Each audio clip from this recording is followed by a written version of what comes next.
Bienvenidos a la edición de CNN Prime de este viernes, que comienza de una manera distinta porque obviamente la situación no es normal en nuestro país.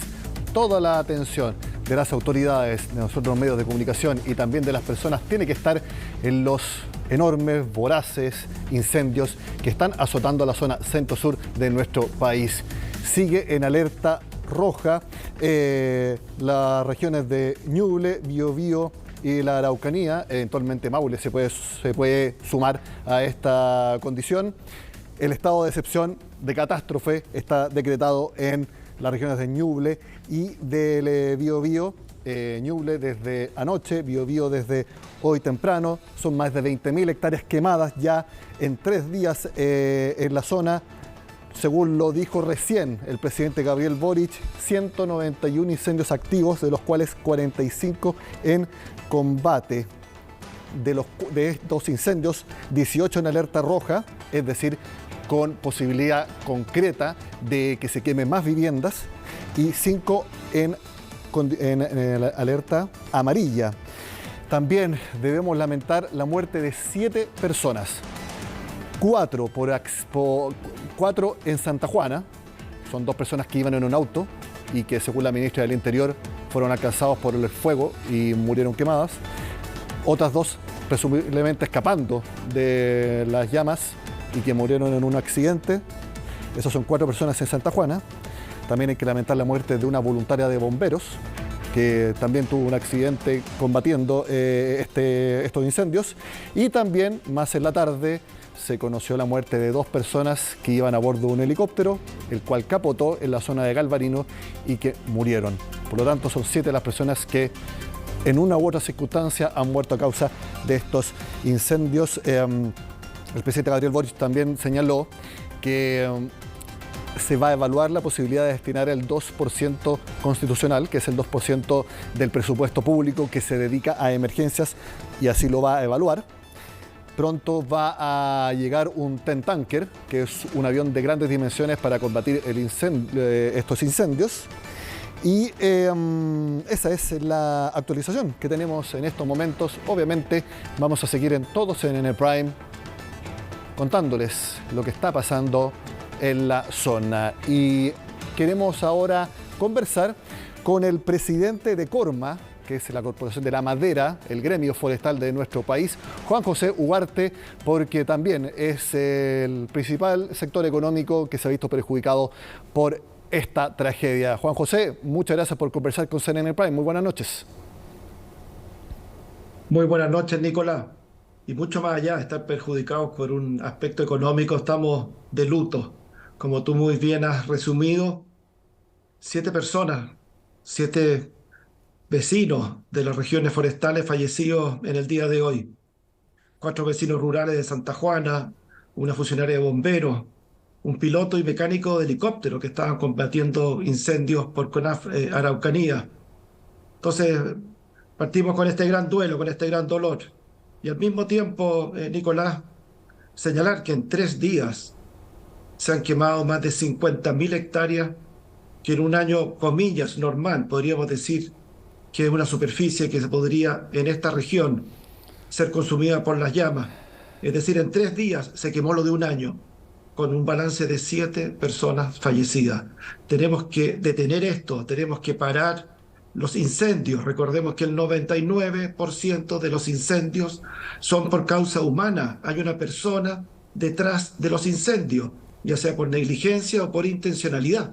Tenemos que hacer no más, tenemos que detener el fuego. Juan José, el gerente general de Corma, me parece que ayer, hoy día temprano, señaló que esto es peor que lo de 2017. ¿Usted tiene la misma impresión?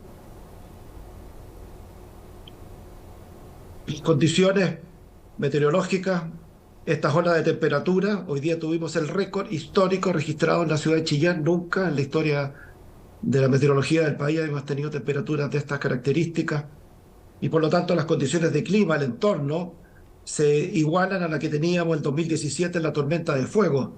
Entonces esta ola de fuego, esta ola de calor, sumado a fuertes vientos, ha significado un desafío tremendo para una actividad, Nicolás, déjame destacar, que es inédita y muy singular.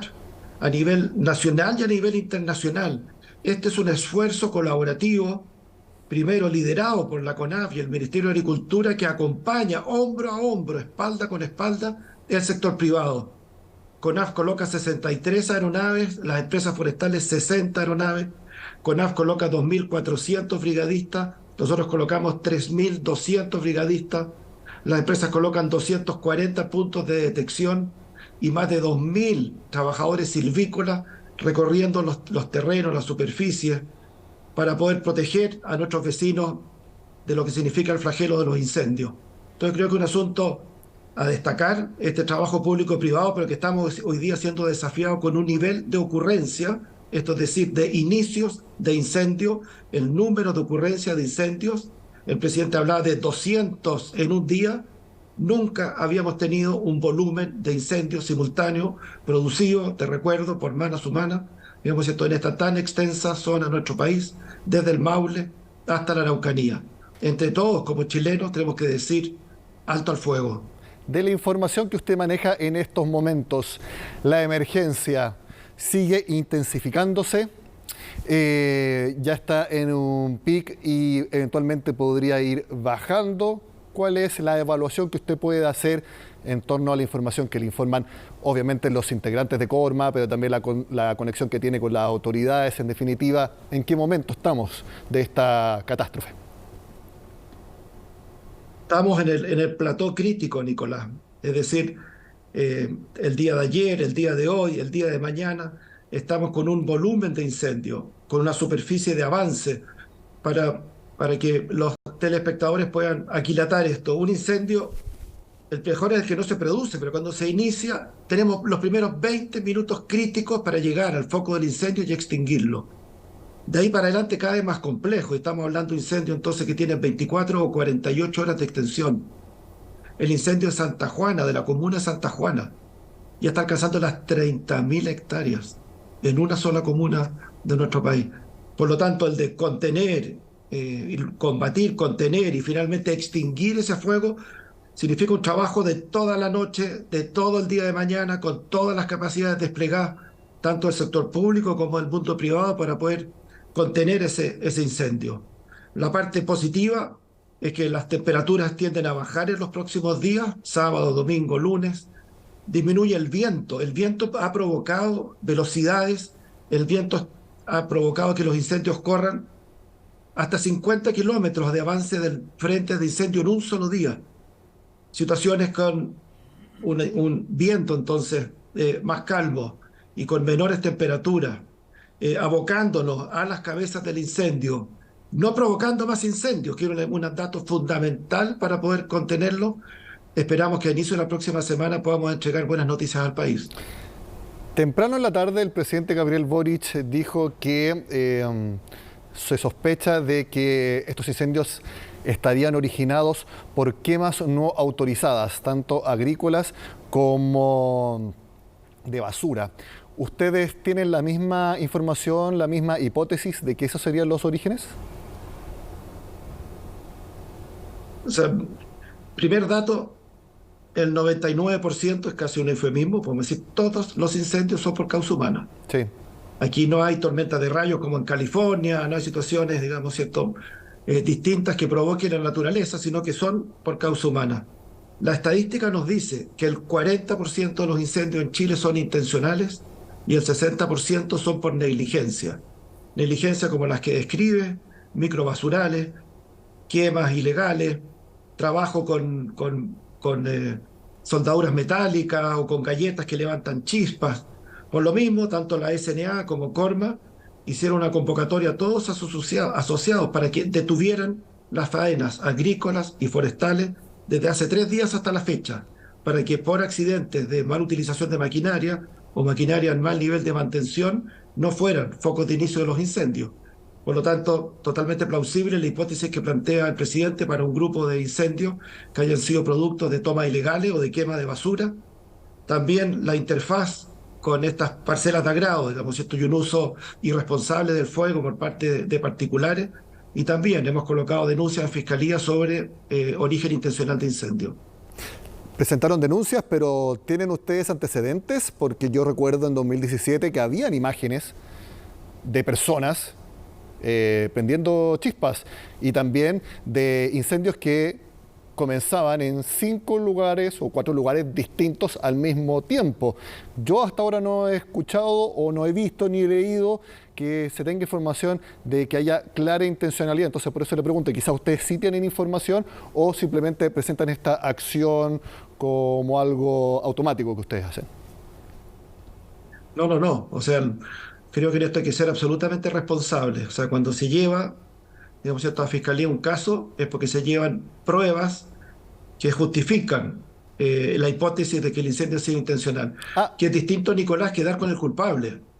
no, es que Distingamos eso, esas dos cosas. Entonces, eso es importante porque hasta ahora yo no había escuchado a nadie que dijera que pueden tener pruebas de que esto fue intencional. Entonces, ustedes inician estas acciones porque tienen pruebas de que el origen de estos incendios, al menos en una parte, es intencional. o sea, y lo afirmamos con pruebas, digamos, y esto no son palabras. Entonces, tanto en la región del Maule, como en la región del Biobío, como en la región de la Araucanía, se han aportado pruebas a Fiscalía para poder levantar el caso y que se haga una investigación exhaustiva. Hemos tenido esta tarde una reunión con el subsecretario de Agricultura, con el gerente de incendios de CONAF, para fortalecer la fase investigativa de los incendios. La impunidad no puede seguir siendo la regla en materia de incendios. Tenemos que dar con los responsables, sea por intencionalidad o por negligencia. Es parte de la actividad preventiva de que esto no sale gratis. El daño, la muerte de personas, el daño a vivienda, a enseres, poblaciones, digamos, esto que pueden resultar arrasadas, tenemos que ser muy efectivos, primero en pesquisar las pruebas, aportarlas a los organismos públicos y en conjunto hacer todas las acciones hacia adelante para llegar finalmente a los responsables. De acuerdo a información de prensa, ya hay al menos un detenido por actividades negligentes en el tema de incendios, de esta ola de fuego que hemos vivido en los últimos 3 días. Sí, Juan José, por supuesto, eso es por negligencia, pero me interesa si podemos ahondar en la información que ustedes manejan. ¿Tienen videos? ¿Tienen testimonios? ¿Tienen personas que trabajan para las empresas forestales? ¿Vieron a personas directamente prendiendo fuego a un árbol, a un pastizal? Si nos puede un poco desarrollar la evidencia que ustedes manejan. Claro, tengo que hablarte en un sentido un poquito más general, porque Ok. la evidencia está puesta a fiscalía y se Sí. inicia entonces una investigación que tiene que tener esos respectivos resguardos. Pero un caso que puede resultar muy doméstico, pero el de colocar no una vela, varias velas, digamos, esto en una línea, en un socavón en el suelo, rodeado de vegetación seca. Esto significa, digamos, que se enciende la vela, tienen 30, 45 minutos para ir del lugar y tú en esos 45 minutos vas a ver que hay 7, 8, 15, hasta 20 puntos iniciales simultáneos de incendio. Entonces, levantar esas pruebas, fotografiarlas, colocar las rutas de acceso y salida, digamos, ¿cierto?, en las cuales se podría haber hecho un recorrido de este tipo y aportarle fiscalía, es parte de la tarea de investigación que está realizando tanto la CORMA como CONAF en este fortalecimiento de las unidades investigativas. Ustedes entonces ya aportaron estos antecedentes a la Fiscalía. ¿Cuál fue la respuesta del Ministerio Público? ¿Ya iniciaron las investigaciones? Re- Estamos hablando de los últimos 3 días, así que los antecedentes han sido puestos a disposición y tiene que seguir su curso. Nuestro compromiso es de hacer un seguimiento exhaustivo de estas distintas causas y este compromiso ha sido transversal, tanto del subsecretario de Agricultura como el gerente de incendio de CONAF, como la gerenta de CORMA y quien habla, para poder hacer un seguimiento y llegar finalmente a que estos casos sean sancionados. El ministro de Agricultura señaló que también van a fiscalizar de que ustedes, los productores forestales, de celulosa, de madera, etcétera, hayan cumplido con la obligación de tener cortafuegos, de tener todas las medidas preventivas por parte de ustedes. ¿Ustedes aseguran que han cumplido con eso? Claro, es un trabajo continuo de todo el año, absolutamente, Nicolás. Tenemos 20.000 kilómetros de faja para fragmentar el bosque, para generar la interfaz con las ciudades. Esto significa 4 veces el recorrido entre Arica y Punta Arenas. Hecho la mantención, hecha los cortes. Pero te ilustro con un caso. Se genera una faja de entre 100 y 400 metros entre un poblado y el borde del bosque. Y se despeja totalmente y se deja base mineral, digamos, ¿cierto? Para que ninguna posibilidad de incendio. Vamos a ese lugar 4 meses después y está loteado y existe una toma y venta ilegal de predios. Y por lo tanto vuelve con una construcción irregular a tener un punto de contacto, entonces, esas localidades con la superficie del bosque. Nuestra responsabilidad es permanente, de la prevención desde lo silvícola, el de generar las fajas para cortar y fragmentar el bosque, el generar fajas entre el bosque y los centros poblados, el de disminuir la densidad de los bosques a medida que se acercan a centros con residencia. Y es una labor que realizamos todo el año y participamos de las redes de prevención comunitaria, más de 4.000 vecinos de toda la zona forestal que levantaron en este caso 4.000 puntos críticos a resolver y que en un 98% lo resolvimos antes de iniciar la temporada de incendios 22-23. Juan José Ugarte, presidente de Corma, muchas gracias por estar en CNN Prime y también por otorgarnos esta valiosa información respecto a que ustedes tienen evidencia de que hubo intencionalidad en el origen de estos incendios. Por supuesto, vamos a seguir en contacto. Que esté muy bien. Muy buenas noches, Nicolás, y pongámonos como tarea, digamos, ¿cierto? Digamos alto al fuego y prevengamos antes de combatir. Muchas gracias, Juan José. Vamos al Servicio Nacional de Prevención y Respuesta ante Desastres, SENAPRED, porque la CONAF hace un balance del momento de los incendios. El día de hoy, CONAF. Sin embargo, los días anteriores estuvo trabajando en la zona, contratado por SENAPRED, piloto de mucha experiencia. Todavía no existen mayores antecedentes, sí que se encontraba combatiendo un incendio en la comuna de Galvarino. Les recuerdo que la Dirección General de Aeronáutica Civil es quien debe investigar esto junto con las policías. Estamos entregando toda la información que nos compete a nosotros, lamentamos mucho el hecho. Es una actividad de alto riesgo y, bueno, digamos, nosotros hemos cumplido, se cumple con toda la normativa aérea que es bastante estricta, por lo tanto la DGAC como institución responsable hará la investigación y entregará la información que tenga. Sí, es un helicóptero UH-1H que estaba volando como bombardero. Por lo tanto, sí, solamente iba piloto y copiloto. Para precisar, ¿cuántos serían los incendios activos a nivel nacional y cuántos de ellos están siendo combatidos en este momento? Activos nosotros llamamos los incendios que han sido controlados y a los incendios que están, ¿cierto?, en combate. A las 204 incendios, 56 en combate, 148 controlados el día de hoy.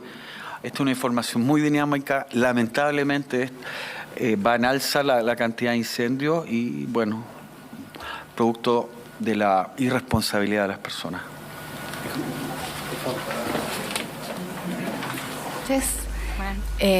Bueno, en realidad contarles la red asistencial está hoy completamente operativa. Tenemos algunos lugares como el Hospital de Arauco, por ejemplo, que es un hospital que fue evacuado preventivamente y que volvería a tener todas sus funciones a partir de mañana.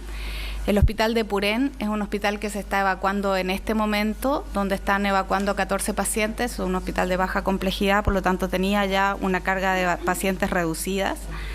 Y contarles que hay hasta ahora, como dijo el director, 22 personas con heridas de gravedad por quemadura, 8 de ellos son gran quemado, que en realidad requiere de un cuidado especial y una red de derivación especial que está activada en el país. Estamos haciendo evacuaciones a los distintos centros para poder tener la atención especializada de ellos. Hoy están concentrados en la región metropolitana por los traslados que se realizaron desde Concepción y Talcahuano.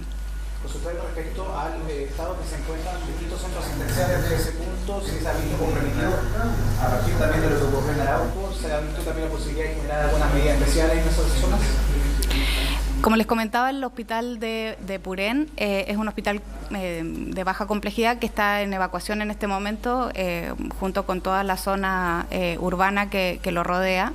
Tenemos una posta siniestrada completamente, que es una posta de Santa Juana también. Es el lugar, evidentemente, donde ha habido además la gran mayoría de las personas con heridas por quemadura. Y es uno de los lugares que ha sido más complejo. Hoy se encuentra la ministra Aguilera en ese lugar, haciendo los arreglos necesarios para que la red asistencial continúe operativa. Subsecretaria, por favor. Muy bien, ahí escuchábamos entonces a las autoridades en este punto de prensa en el Servicio Nacional de Prevención y Respuesta ante Desastres, SENAPRED.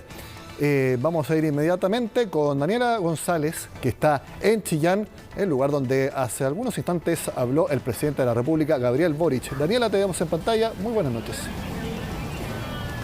Hola Nico, buenas noches. A esta hora el presidente de la República va viajando precisamente hasta Santiago. Allá se nos ha confirmado que sostendrá reuniones con la ministra del Interior, Carolina Toá, para poder organizar la ayuda que viene para los próximos días, precisamente para la gente damnificada en este incendio. Según la información que entregaba el presidente Gabriel Boric, hay 191 incendios activos hasta este minuto, 45 que todavía están en combate. Se han logrado extinguir 9 incendios durante esta jornada. Eso significa que en total más de 200 incendios se han dado de forma simultánea entre la región del Ñuble, la del Biobío y también la de la Araucanía. En ese sentido se ha ido avanzando en la extinción del fuego, pero se confirman malas noticias. Lamentablemente hay 7 personas que han fallecido durante esta jornada, 5 personas en el contexto del incendio de Santa Juana, allá en la región del Biobío, una funcionaria del cuerpo de bomberos,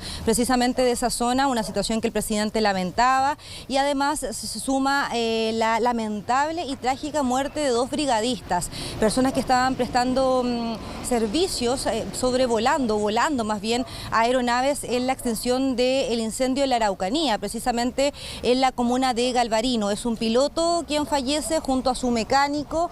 En el contexto se da esto de poca visibilidad. La verdad es que las nubes de humo han sido tan intensas durante esta jornada que eso también ha hecho bastante complicado el trabajo que están realizando más bien las distintas aeronaves. En ese sentido también es que se vive este accidente tan trágico que cuesta la vida de 2 personas. Hablamos de un piloto que era experto en este tipo de situaciones, llevaba muchos años trabajando y colaborando con AF, y por eso también se lamenta esta última información relacionada a los decesos. El presidente también ahí enviaba sus condolencias a las familias, les señalaba que no los van a dejar solos, no solamente a las familias que han tenido víctimas fatales, sino que a todos los que están damnificados. No hay una cifra exacta de cuántas viviendas, eso se va a estar evaluando a medida que vayan avanzando las horas, ya lo han dicho las autoridades y lo reiteraba de hecho el presidente, que cuando se termine o se pueda apagar todo tipo de focos de incendios es cuando ya se va a poder llegar con ayuda directa. De hecho el presidente hacía un compromiso y lo señalaba, él va a estar fiscalizando en terreno que la ayuda llegue hasta las familias, por lo menos eso era lo que señalaba, pensando en poder generar ayudas inmediatas, ojalá lo antes posible para cientos de familias que durante esta jornada y el día de ayer lo han perdido prácticamente todo. Vamos a revisar parte de lo que pudimos conversar hoy día con el presidente Gabriel Boric cuando confirma la información relacionada con las víctimas fatales, la parte más trágica de toda esta historia. Vamos a revisar lo que decía el presidente. Con el incendio que vivimos a fines del año pasado en Viña del Mar, creo que establecimos un estándar respecto al tipo de respuesta que tiene que haber. Que no les quepa ninguna duda que Ñuble no se va a quedar atrás. Que la región del Ñuble, que es una región joven, es una región nueva, pero que ha sido muy postergada como zona durante mucho tiempo, no va a ser un lugar secundario.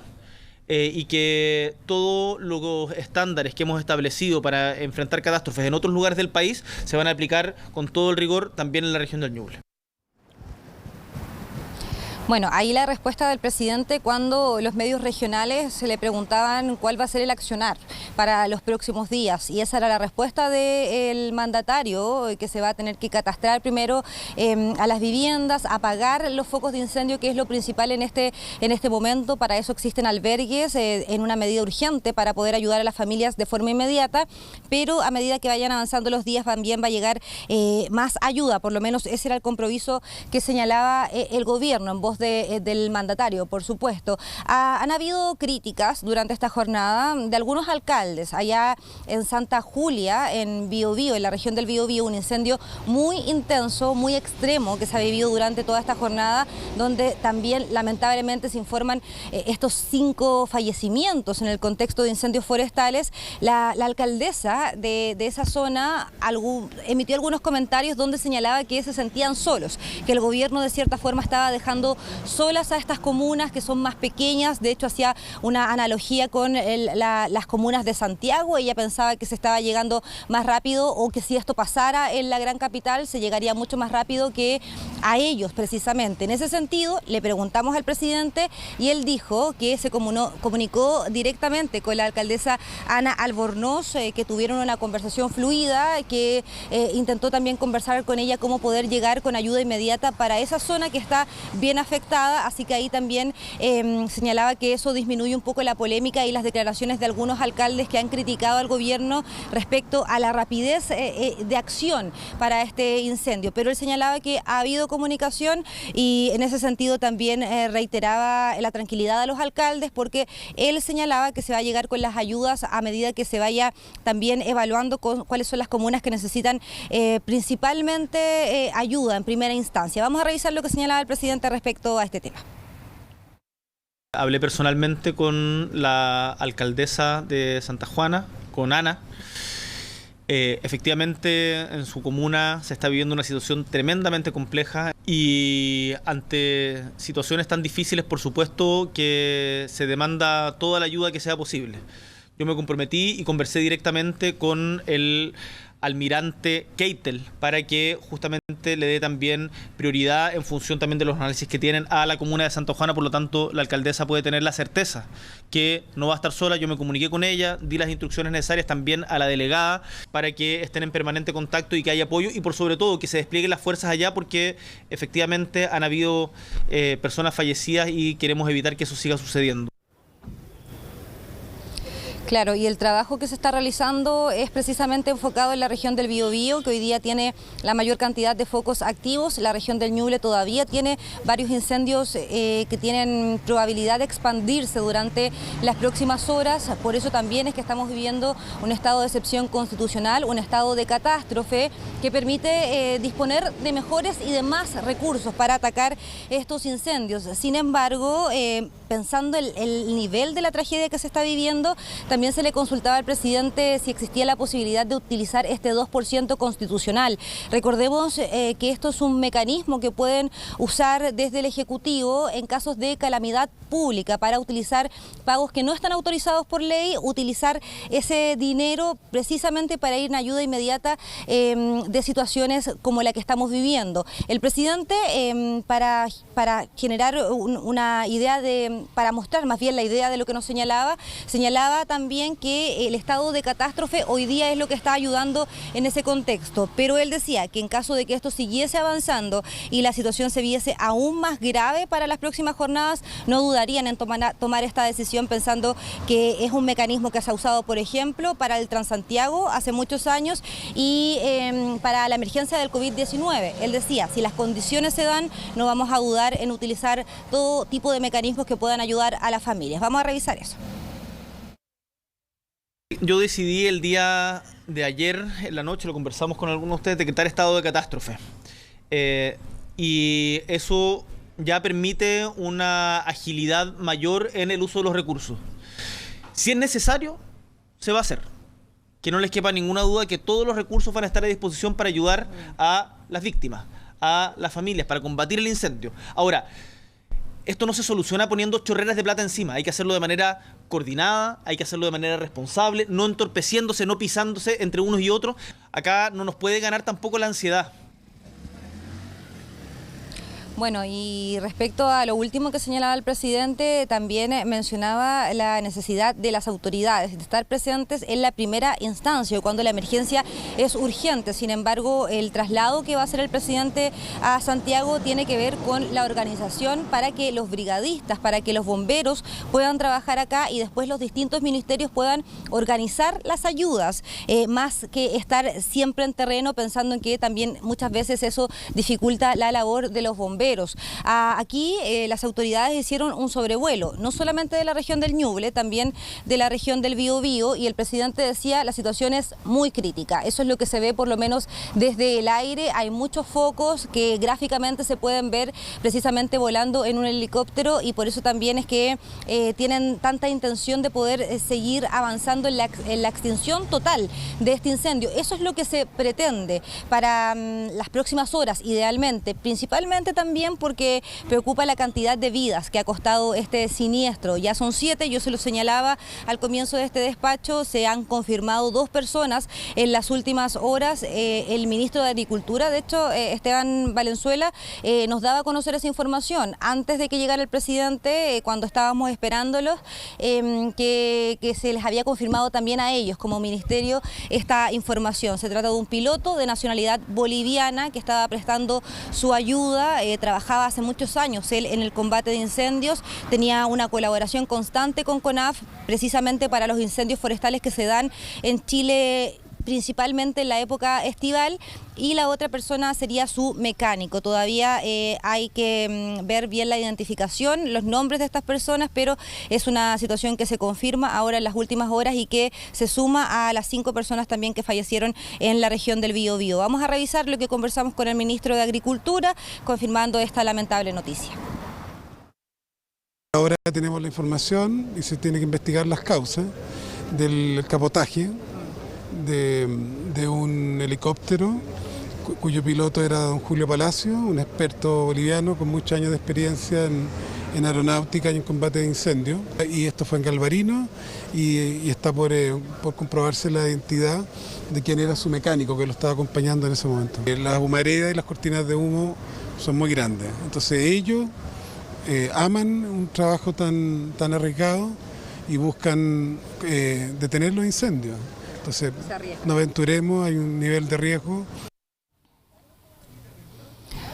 Bueno, ahí la información lamentable que se actualiza por parte del ministro de Agricultura. También hay preocupación por la intencionalidad que podrían tener estos incendios forestales. Ya se ha señalado en reiteradas ocasiones que la mayoría, si es que no son todos los incendios, prácticamente todos, son causados por acción humana, intencionalmente o por descuidos.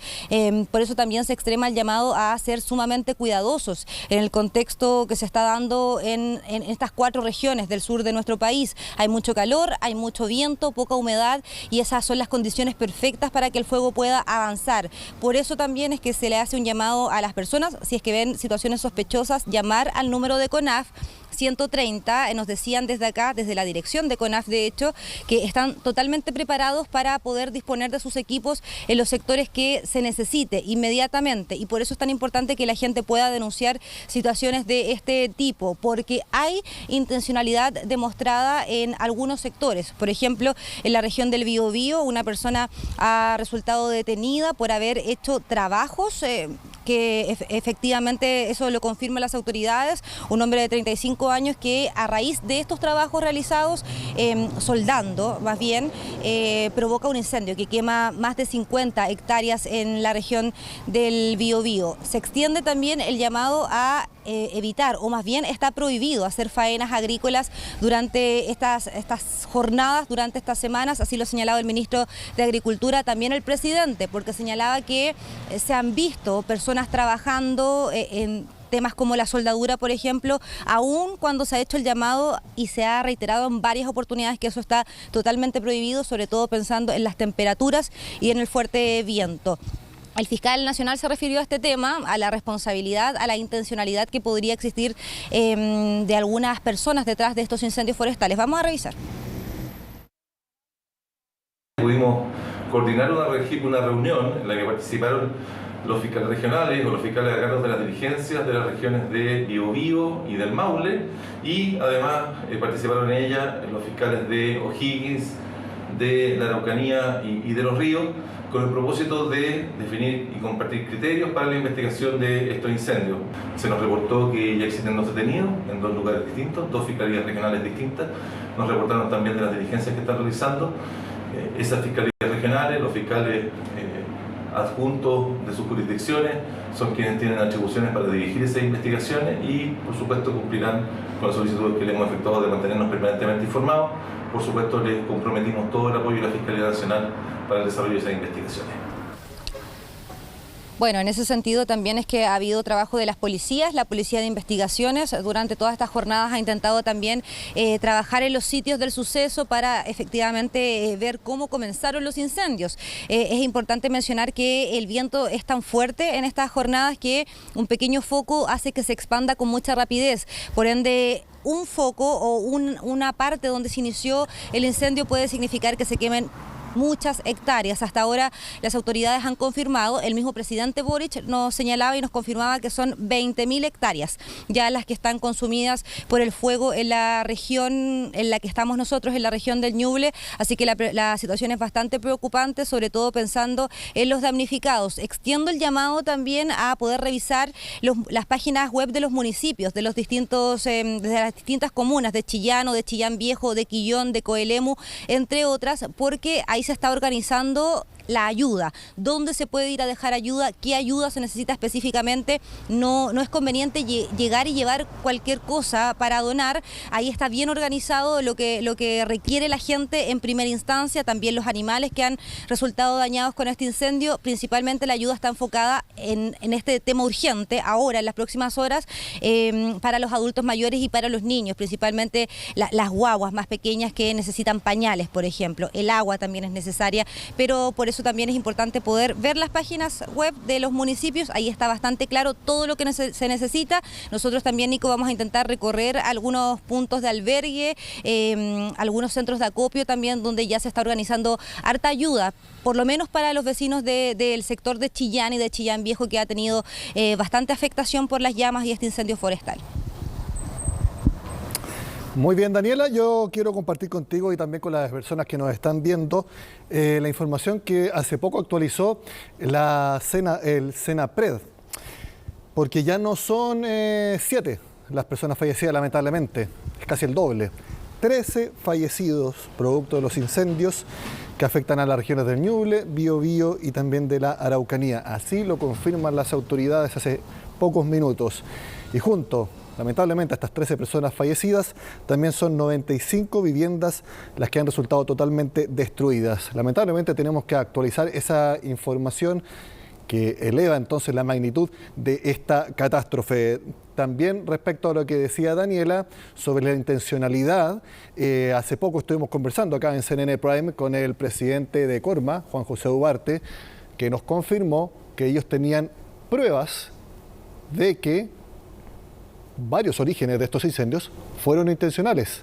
Incluso él mencionaba que ellos tienen evidencia de que había distintas velas agrupadas en distintos sectores, todos simultáneos. Tienen pruebas concretas de eso, como los orígenes de varios de estos incendios, y que ya entregaron esa evidencia a la Fiscalía. Ahí veíamos recién al representante del Ministerio Público hablando al respecto. Eso lo conocimos recién. También la actualización lamentablemente de los fallecidos y de las viviendas totalmente destruidas. Y respecto a lo que decías tú, Daniela, sobre la opción de que el presidente de la República determine que se active el 2% constitucional, que es el 2% del presupuesto público aprobado, que se destine a distintas medidas reparatorias para ayudar a las personas cuando hay catástrofes naturales. Esos son más o menos 1.600 millones de dólares de acuerdo al presupuesto público aprobado este 2023. Daniela, te quiero agradecer este despacho. Seguimos en contacto cuando la información así lo amerite. Que esté muy bien. Buenas noches. Nos vemos. Buenas noches. Seguimos, obviamente, desarrollando esta emergencia. El contacto ahora es con Estefanía Bustamante, que también está en la zona. Estefanía, muy buenas noches. Cuéntanos, ¿dónde estás y cuál es la última información que nos puedes compartir? Hola Nico, muy buenas noches. Estamos desde la región del Biobío, particularmente acá en el grupo aeronaval de Talcahuano, porque vamos en los próximos minutos, vamos a hacer un sobrevuelo por la zona, una zona que, al igual como te comentaba ahí Daniela, ha sido bastante afectada, sobre todo también durante la última jornada. Hemos escuchado los distintos balances de las autoridades de una jornada bastante compleja y donde el gran enemigo de este día ha sido precisamente el viento. Lo comentaba, por ejemplo, el presidente de la República, Gabriel Boric, que mencionaba precisamente que con el reporte también que recibió de las distintas autoridades, que el clima el tiempo también del día de hoy ha sido bastante complejo para combatir los distintos puntos de los incendios forestales, particularmente en la región de Ñuble y acá donde nosotros estamos en la región del Biobío. Nosotros a eso de las 5 de la tarde ya comenzamos a hacer nuestro recorrido por distintos puntos de acá de las zonas afectadas. Nuestra intención en un principio era llegar hasta Tomé o también a Santa Juana. Tú ahí lo mencionabas, también el nuevo balance de las 13 personas fallecidas en medio de esta emergencia, donde se ha decretado de hecho estado de catástrofe, y que incluso también el último balance se actualiza por una información que entrega la alcaldesa de Santa Juana, Ana Albornoz. Decía que había encontrado 5 personas calcinadas al interior de una vivienda que había sido reconocida por los familiares. Precisamente uno de los cuerpos que fueron encontrados hace pocos instantes ahí en Santa Juana era uno de los puntos a los que con el equipo, que de hecho me acompaña Felipe Gaimer, que ha estado ahí también en las imágenes, que era nuestro punto llegar precisamente, Nico, hasta Santa Juana, pero evidentemente la emergencia lo hizo difícil. Habían caminos cortados y junto con ello también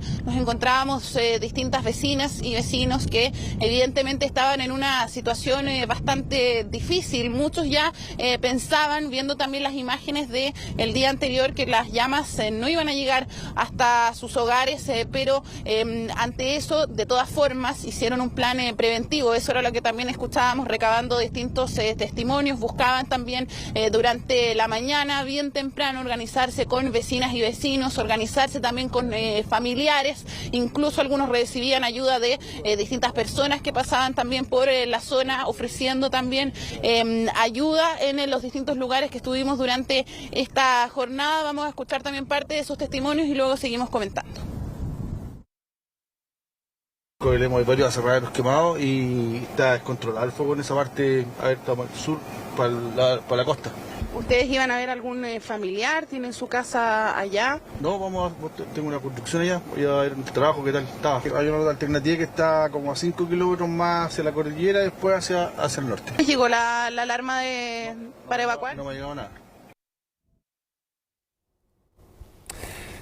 Estefanía, te quiero contar a ti y a las personas que nos están viendo las últimas alertas y decisiones de evacuar que informa el Servicio Nacional de Prevención y Respuesta ante Desastres Naturales, el SENAPRED. Te cuento, por incendio forestal se solicita la evacuación de los sectores Ruca-Pequén y Caserío-Linares en la comuna de Chillán Viejo, en Ñuble. Nuevamente Chillán Viejo se ve azotado por incendios. Ya es prácticamente un epicentro, lamentablemente, de esta catástrofe en los últimos días. Eso lo acaba de anunciar la SENAPRED hace 3 minutos. Y también hace 7 minutos, por incendio forestal, también el SENAPRED solicita evacuar el sector población El Esfuerzo en la comuna de Purén, en la región de la Araucanía. Se activó la mensajería SAE, que como saben es este mensaje bien ruidoso, para que todos lo escuchen, en los sectores donde se ordena evacuar.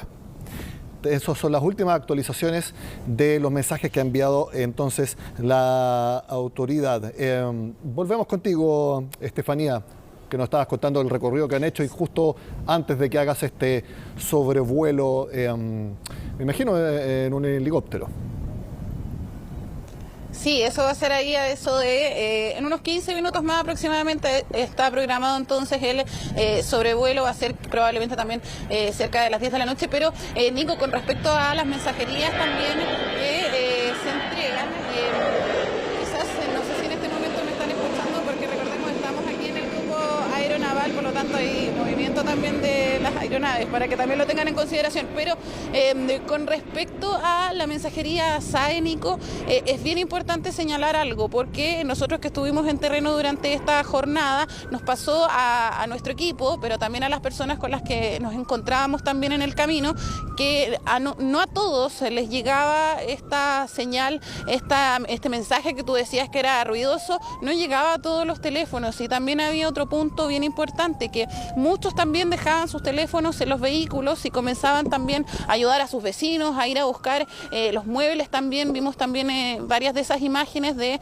varias familias que iban a sacar sus pertenencias, también iban a buscar a sus animales también, y quedaba un poco en segundo plano también esta señal de emergencia, necesaria por cierto, pero que no era recibida por todas las personas que han sido afectadas por estos incendios forestales. Por eso el llamado también que hacían las autoridades, y que es crucial, es que también estén en contacto con sus propios vecinos, entendiendo también que en muchos sectores no hay energía eléctrica, tampoco están, por ejemplo, entendiendo la emergencia pendiente a canales de comunicación, por ejemplo, a través de su teléfono. La prioridad es comunicarse, por ejemplo, con sus familiares, y ahí también el llamado era comunicarse con ellos, comunicarse también con las vecinas y vecinos del sector, entendiendo también que es un sector también que tiene, habían pocas viviendas también, y todos mantenían también la comunicación, entendiendo que estos tipos de mensajerías también pasan un poco a segundo plano también en la emergencia, pero por supuesto también son necesarias. Es precisamente lo que ha ocurrido en Santa Juana, donde también la alcaldesa comentaba que se ha reunido con distintas autoridades para armar un plan de contingencia, un plan de evacuación. Decía ella que tenía que ser ordenado también, entendiendo que en un momento durante la tarde el ingreso también a Santa Juana se vio complicado. Habían muchos vehículos que trataban de ingresar, al mismo tiempo habían otros vehículos que trataban de salir también del lugar, entendiendo que llegaba personal de emergencia. También había gente que nosotros veíamos, por ejemplo, en el camino, que ayudaba con agua, con comida a los brigadistas, y por lo tanto lo que ocurrió ahí en Santa Juana fue una especie de atochamiento también en el ingreso de este lugar. Es por eso entonces que también lo que estaban buscando ahí las autoridades precisamente era un plan de evacuación ordenado para que la emergencia no fuese mayor, decía ahí la alcaldesa Ana Albornoz. Vamos a escuchar precisamente a más declaraciones respecto a lo que ocurrió ahí en Santa Juana. Primero se cortó la luz, no tenemos agua, está todo malo. Está todo malo. Y yo ya tengo unas poquitas cosas cargar en la camioneta, lo que puedo, no. Punto llegar y salir nomás, así que se mete el fuego para acá, porque ese que viene ahí ya, pues. Y resulta que aquí tenemos Las Vegas, están llenas de pasto seco. Cae una chispa y listo. Vamos a quedarse en casa. Estamos con incendios por todos lados. Y si los llegan aquí a la casa, tenemos que arrancar nomás. A ver por dónde vamos a arrancar.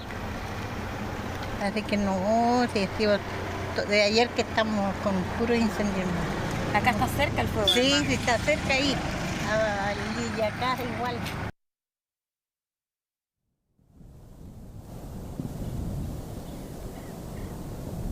Bien, ahí escuchábamos testimonios también de las personas entonces ahí en Santa Juana. También hablábamos, Nico, respecto a este balance que se ha actualizado y ha aumentado a 13, ¿no? Que los últimos que yo te mencionaba, que fueron también informados oportunamente por la alcaldesa de Santa Juana, una de las zonas más afectadas acá en la región del Biobío, y que también es una localidad que ya había registrado 5 personas fallecidas, los primeros entonces de esta esta catástrofe acá en la región del Biobío, y a eso también se sumaron los 2 fallecidos del helicóptero que capotó en Galvarino y un adulto mayor en Laja. Recordemos también que una de las personas fallecidas entonces en lo que va de esta emergencia es una bombera de Coronel que perdió la vida justamente combatiendo el incendio acá en la zona. Vamos a escuchar precisamente respecto de esto al director de bomberos de acá de la región. Quiero enviar a la familia de la bombera de la 3ª compañía del Cuerpo de Bomberos de Coronel, Yesenia Muñoz Durán, a su esposo, Patricio Amaya Paz, a nombre de los 55.000 bomberos y bomberas y del Director Nacional de Bomberos de Chile, nuestro pésame por la sensible y triste muerte de Yesenia. Nosotros como Junta Nacional, a nombre de todos los bomberos, le enviamos un cordial abrazo. En estos momentos me dirijo a la región del Biobío para darle el pésame a nombre de todos nosotros, los bomberos de Chile, a Patricio, su familia, a sus hijos. Ahí estaba entonces el director de bomberos también entregando el pésame, también respecto a lo que va de este balance de las 13 víctimas de este incendio forestal acá entonces en la región del Biobío. Hay también otros antecedentes y de hecho tú lo comentabas, Nico, con Daniela respecto a la intencionalidad, donde incluso ya se manejaban antecedentes de que en distintos puntos se podría asegurar de que hubo intencionalidad en la provocación entonces de estos siniestros.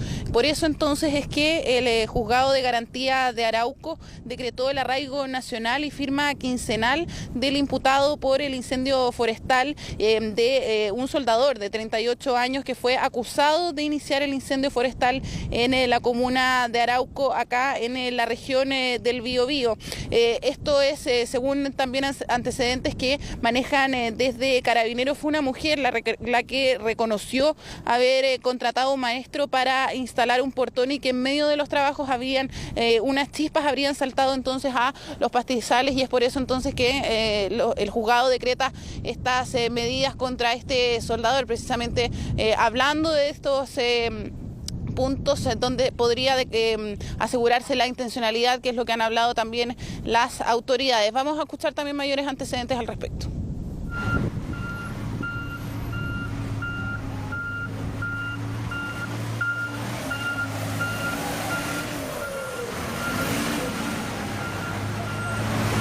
Se llevó a cabo la formalización de una persona a quien el Ministerio Público se indicó como responsable de un incendio forestal que hasta este momento ha consumido 60 hectáreas en la comuna.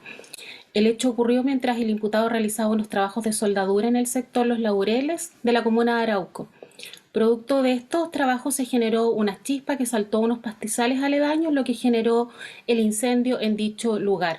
La Fiscalía solicitó medidas cautelares de firma quincenal y arraigo nacional, las cuales fueron decretadas por el mismo por considerarlas proporcionables a los hechos investigados y también para asegurar los fines del procedimiento. Sí, Estefanía, igual es importante distinguir un poco entre intencionalidad y negligencia, irresponsabilidad, porque ahí está el dolo. Por ejemplo, en el caso de este soldador, obviamente se pudo haber hecho ese trabajo cualquier día, en cualquier instancia, pero justo ahora hacer un trabajo de soldadura cerca de pastizales y que solamente una chispa bastó para empezar un incendio, por supuesto, eso habla más de irresponsabilidad, de negligencia, de que obviamente no había que hacerlo. Eso por una parte. También cuando el presidente Gabriel Boric habla de, ¿saben?, de quemas agrícolas o quemas de basura no autorizada, eso también es negligencia, irresponsabilidad, es falta de criterio, muchos conceptos al respecto. Pero te quiero preguntar, si tú tienes información o comentarios de las personas con que tú te has topado de que haya intencionalidad concreta, porque a nosotros, lo vuelvo a reiterar, hace pocos minutos el presidente de Corma nos habló de que tienen pruebas de intencionalidad directa, de que se hizo todo un esquema para iniciar estos incendios. Te quiero preguntar, ¿se comenta eso dentro de todo el recorrido que tú hiciste hoy? La verdad, Nico, es que son algunas personas las que claramente pueden parar y conversar con nosotros y nos han hecho el comentario respecto a lo que podría, claro, tener que ver con la intencionalidad, pero ahí está también la distinción que tú hacías con la irresponsabilidad. Ahora, lo que también nos han comentado vecinas y vecinos tiene que ver más bien con la emergencia misma, el momento, las pertenencias que ellos sacan en ese momento son minutos muy cortos también que ellos tienen para tomar distintas decisiones, y a pesar de que, claro, hablábamos con ellos respecto a lo que podía ser una eventual intencionalidad y responsabilidad también, que es diferente, lo cierto es que eran pocos momentos también que teníamos para poder conversar con ellos, dada también la emergencia. Justamente en los puntos donde estuvimos fue bien breve también lo que podíamos conversar con ellos, y se hablaba más bien de lo que estaba ocurriendo en ese momento, las rutas alternativas que se podían tomar, y todo también era muy rápido, entendiendo también que el viento que está en la última jornada es bien inusual. Lo han comentado las autoridades y lo comentaban también los mismos vecinos, que todo cambiaba de un momento a otro, y por lo tanto lo más probable es que esas conclusiones, Nico, que tienen que ver con la intencionalidad y también la irresponsabilidad, ya se den con más calma una vez ya finalizada esta catástrofe acá en la región. Sí, y te quiero preguntar de la impresión que tú también tienes de lo que viste. Las personas evacuaban cuando las autoridades lo determinaban, porque también está un accionar muy humano de no querer dejar sus pertenencias, no querer dejar sus casas.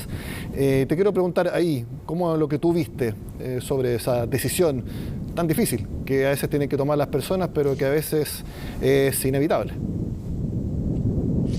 Sí, era una escena bien compleja. Fueron 3 puntos donde nosotros pudimos detenernos durante la jornada. Te decía que eran breves minutos porque el fuego avanzaba muy rápido en las rutas donde nosotros pudimos detenernos.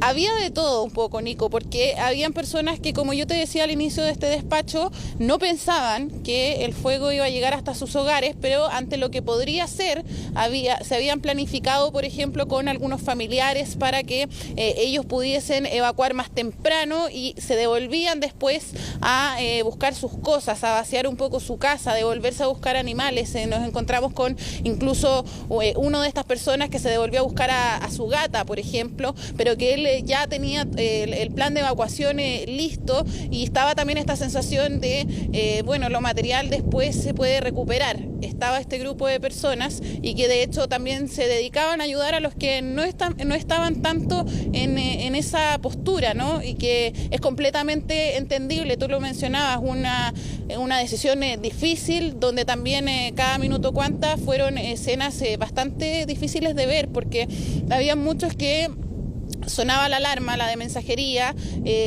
la dejaban a un lado y con el vehículo encendido y esperando también.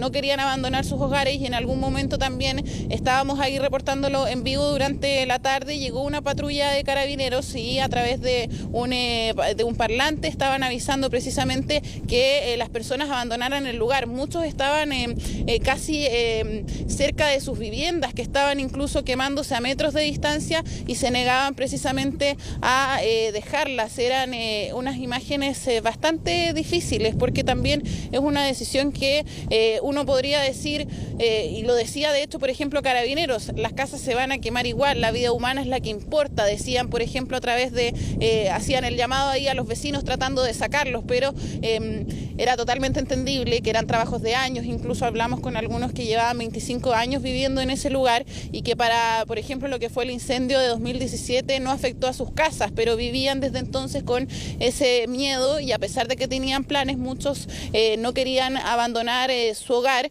Y de hecho ocurría también que nos topábamos con distintas imágenes, como nos teníamos que ir moviendo rápidamente, avanzaban las llamas y la gente se movía, pero solamente avanzaba unos metros, esperando un poco de que el viento cambiara quizá de dirección, o que las llamas fuesen controladas, que el viento parara, y para poder volver. Muchos de hecho volvían a buscar sus cosas, a contactarse con distintos vecinos, y por lo tanto vimos de todo un poco. Muchos que tenían planificación y que decían, bueno, lo material se recupera, pero sin duda que había, y la gran mayoría esperaba que la situación fuese distinta, que las llamas no alcanzaran sus viviendas. Un drama humano enorme, una tensión constante y una incertidumbre que realmente hay que estar ahí para saber realmente lo que se siente.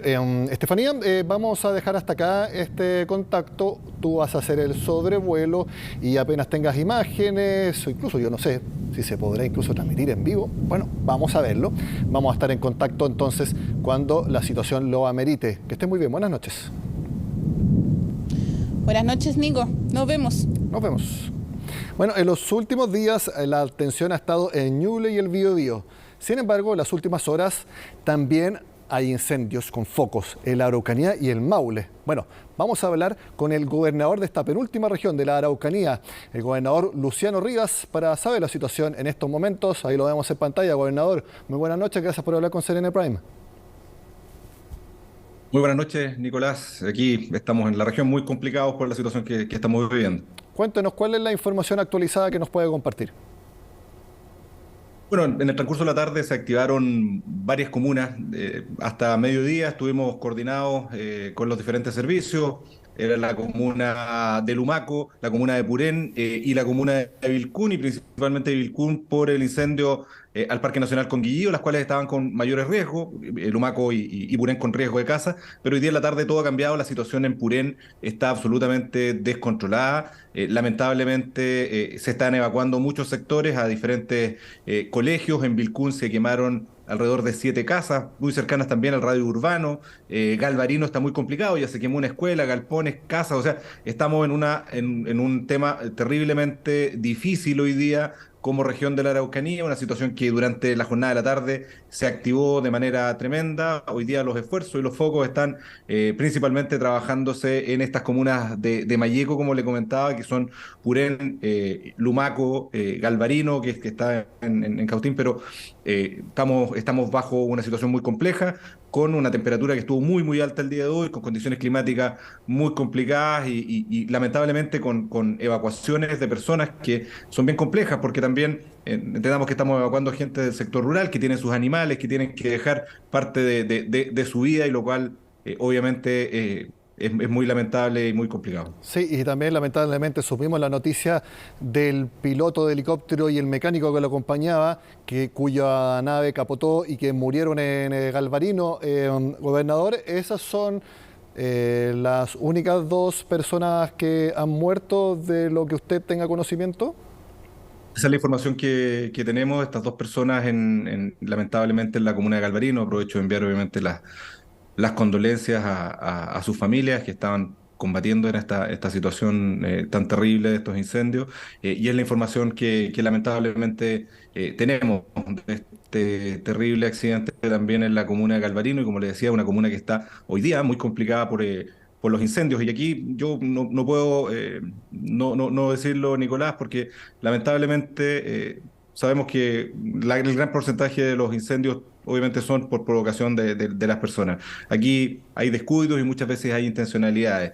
Lo que vivimos en nuestra zona, lamentablemente, y no estoy diciendo que este incendio y la magnitud de este incendio esté enfocado solamente a un tema de intencionalidad, también seguramente hay descuidos, etcétera, pero que no olvidemos que tenemos muchos agricultores a quienes les están quemando sus siembras, que se sabe de este tipo de atentados, que todos los años le prenden fuego a la siembra o a los bosques, y hoy día la situación en la cual estamos viviendo como región está absolutamente descontrolada. Entonces es muy complejo. Creo que necesitamos obviamente que este trabajo que se está realizando hoy día bajo el estado de excepción constitucional de la Araucanía, que es para resguardar obviamente la vida de las personas, que es lo que estamos viviendo hoy día, creo que se debe reforzar aún más hoy día.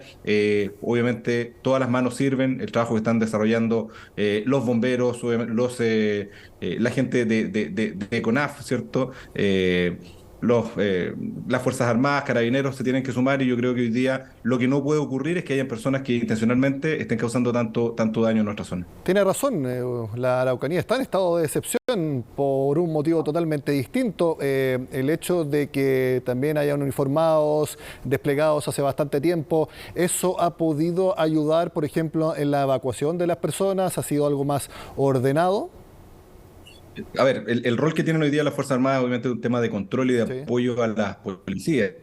Sí, se está trabajando obviamente con nuestras fuerzas de orden y fuerzas armadas para poder coordinar las diferentes acciones. Pero como le digo, esta situación que se está viviendo ahora es una situación de las últimas horas. Lo que se está viviendo, por ejemplo, en la comuna de Purén, que es una evacuación masiva que se está haciendo, se ha hecho prácticamente durante estas últimas horas. Entonces, es una situación en la cual se está trabajando muy encima, que hoy día ha costado también la operación por parte de los aviones y los helicópteros, porque hay un problema de visibilidad muy grande también por el tema del humo, el combate del fuego se hace de forma importante durante el día. O sea, ahora viene la noche, si bien la temperatura baja y eso hace que la intensidad del fuego muchas veces baje un poco, pero van a quedar personas donde el fuego no se va a poder combatir de la forma en la que se hace la jornada diurna, porque también obviamente entendemos que las personas tienen que descansar, quienes han estado combatiendo todo el día el fuego. Entonces, por eso medidas excepcionales también son necesarias, y yo creo que reforzar el estado de excepción que tenemos en la Araucanía es una alternativa, no solamente desde el punto de vista de la seguridad, sino que también nuestras Fuerzas Armadas pueden ayudar a labores, por ejemplo, de evacuación, incluso de combate del fuego, hacer cortafuego, etcétera, que también nos podrían ayudar a controlar la situación compleja en la cual estamos viviendo. Sí, nosotros sabemos que en la moneda ven CNN Prime, le mandan mensaje entonces al gobierno de que sería necesario decretar también estado de excepción por catástrofe en la Araucanía.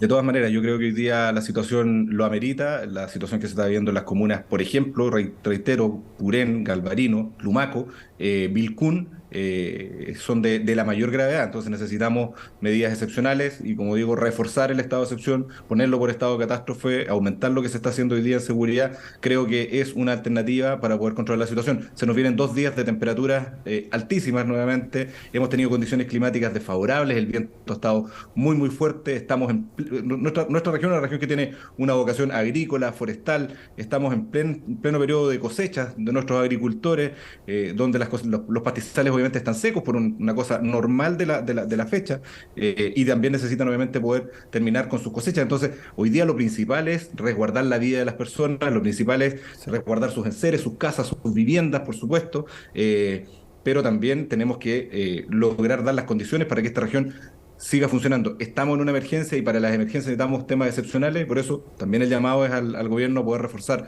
las medidas que tengan con el estado de excepción para poder decretar y poder ayudar en las situaciones que se necesitan, y así también agradecer la labor de bomberos. Escuchábamos que decían los bomberos a nivel nacional que si era necesario traer bomberos de otros lugares que ya están llegando a nuestra región, lo van a hacer. Hoy día esto se está viendo lamentablemente en 3 regiones, Ñuble, Biobío, la Araucanía. Entendemos la situación es bien extensa desde el punto de vista territorial, pero necesitamos obviamente el máximo apoyo para poder controlar y ayudar a las personas. Y aquí lo importante son las personas que están sufriendo, principalmente en nuestro mundo rural, en la Araucanía. Lumaco, Galvarino, Purén son de las comunas más pobres de nuestra región. Usted, me imagino, se ha coordinado con el delegado presidencial. ¿Le ha manifestado también este deseo de que se establezca el estado de excepción por catástrofe? Y si lo ha hecho, ¿sabe cuál es la opinión de él? Si quizás lo apoya también para comunicarlo al gobierno central. No, la verdad, estuvimos coordinando con el delegado en otros aspectos. Este tema lo estábamos evaluando ahora por la situación, lo mismo que lo que le comentaba, el tema de los albergues, así que es un tema que voy a conversar con el delegado Montalva, porque creo que es la forma en la cual debemos coordinarnos para poder pedir soluciones que son para nuestra región y para nuestra gente. Sí, gobernador, no le quiero quitar más tiempo para que vaya a atender la emergencia. Lo último, ¿cuáles son los pronósticos para las próximas horas y para mañana en cuanto a temperatura, en cuanto a viento y también en cuanto a humedad? No, venimos con una misma, prácticamente las temperaturas se mantienen, hoy día estuvieron cercanas a los 40 grados, incluso en la capital regional que es Temuco, así que esas condiciones entiendo van a mantenerse durante 2 días, así que la situación viene compleja, el llamado obviamente a las personas al máximo de la precaución, de la responsabilidad y obviamente los malintencionados de siempre, ojalá que las policías los puedan encontrar, hay que ponerlos tras las rejas porque el daño que se está haciendo hoy día es muy grande, así que esperamos que esas cosas se cumplan. Luciano Rivas, gobernador de la Araucanía, muchas gracias por este tiempo con CNN Prime, ojalá que todo resulte mejor y esta emergencia pueda ser controlada lo antes posible. Muy buenas noches. Muy buenas noches, muchas gracias. Bueno, queremos conocer cómo van a estar las temperaturas. Es factor clave en todo lo que estamos viviendo en el centro sur de nuestro país. Cómo va a estar el calor el fin de semana, el viento, etcétera. Eso nos cuenta José Miguel Mardones desde el estudio de CNN Tiempo. Hola, muy buenas noches. Los y las saludamos desde el estudio de CNN Tiempo, donde les vamos a entregar en los próximos minutos el pronóstico, las mínimas y las máximas para el centro-sur de nuestro país, donde sabemos ha estado el foco de preocupación a raíz de los incendios forestales, pero también en parte del sur de Chile, pensando en altas temperaturas que van a afectar el día de mañana a ciudades como Temuco, Pucón y también Valdivia, en la capital de Los Ríos. Vamos a comenzar primero en el centro-sur. Tenemos acá las gráficas. Partimos en Curicó, en Talca y en Constitución, el Valle y la costa, que ha experimentado durante las últimas horas, durante los últimos días, altas temperaturas. 34 para este día sábado en Curicó, 33 en Talca, con cielo completamente despejado y viento que podría bordear los 25 a 40 kilómetros por hora. En Constitución, luego de jornadas con altas temperaturas, se tiende a normalizar. Alcanzan 21 durante este día sábado y la nubosidad parcial será protagonista.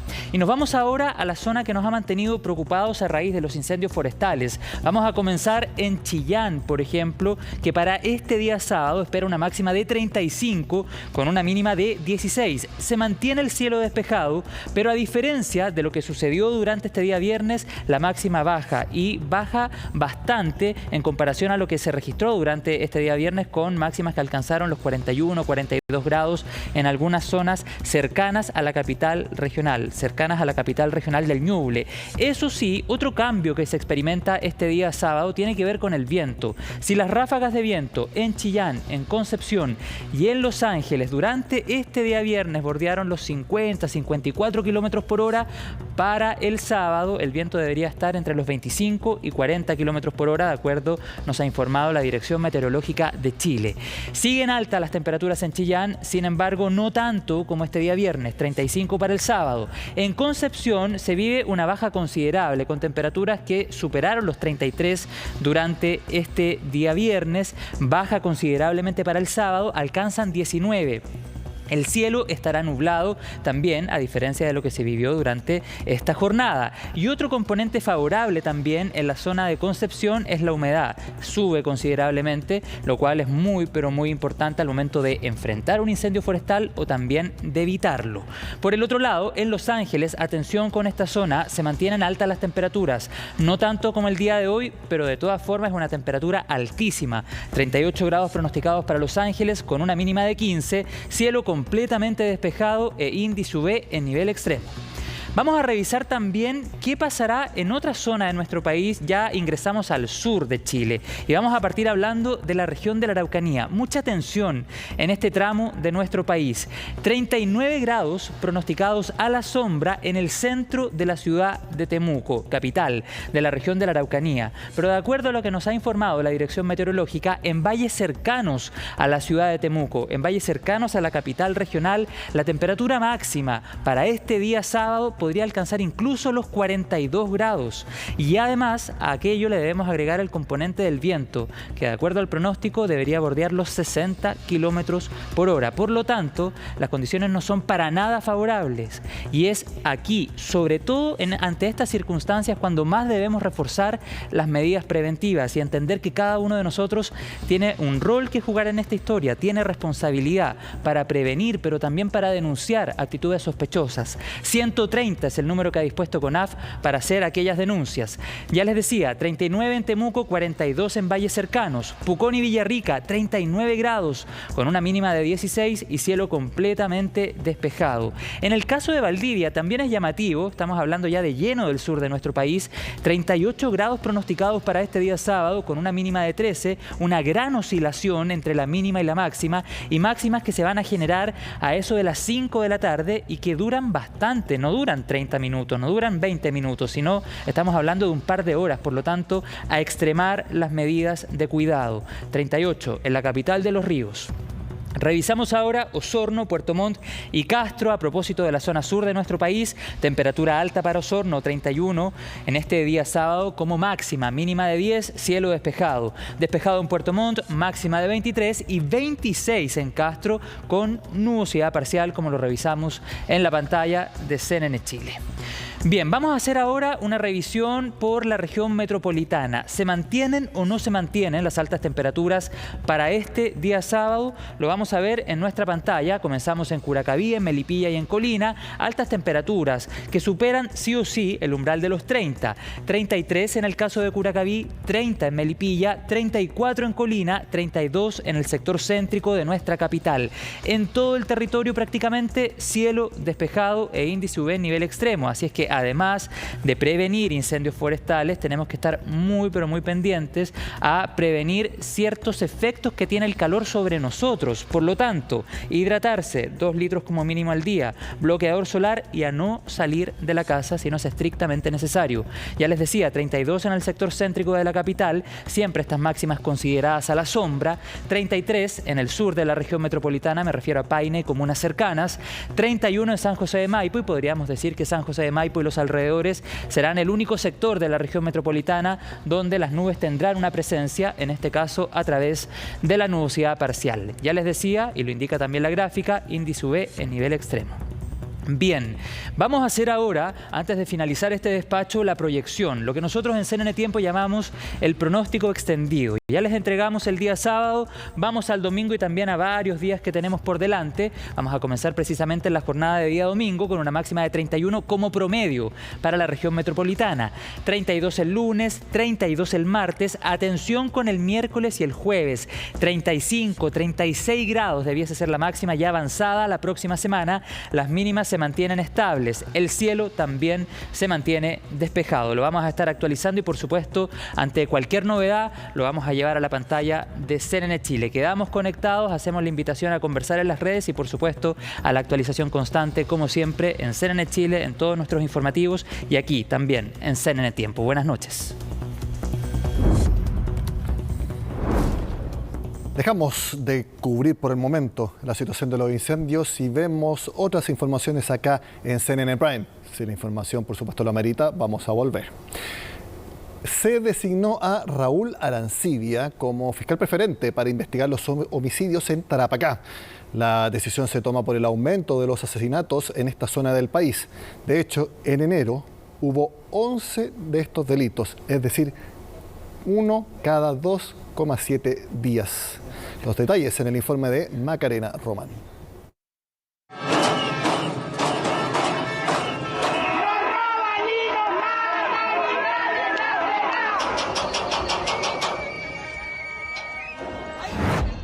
Manifestaciones en la región de Tarapacá por mayor seguridad.